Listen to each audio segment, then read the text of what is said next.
let's make some Instant Pot meatloaf. This is my grandma's. I changed it up just a wee bit. So you got ground beef, egg, panko, onion, salt, pepper, parsley, garlic powder, mustard, ketchup, brown sugar. I think I got everything. Get your hands in there and mix it all up, nice and combined. And then you're going to take some aluminum foil, place the mixture on there, and make it into a nice little loaf shape.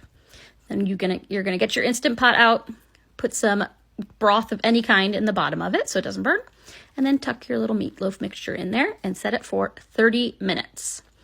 While that is cooking, you can make your sauce that goes on top, which is just ketchup, brown sugar, and mustard. Mix that all together till it's nice and smooth. And then once the Instant Pot has done its thing, take it out, put it on a baking sheet. Top it with that mixture that you just made, and then pop it into the oven. Oh yeah, I forgot I put a little brown sugar on there too. Pop it into the oven under broil for like 4 to 5 minutes. Just watch it so it gets nice and caramelized on top. And you have yourself a wonderful comfort meal made super easy in the Instant Pot. Love this one.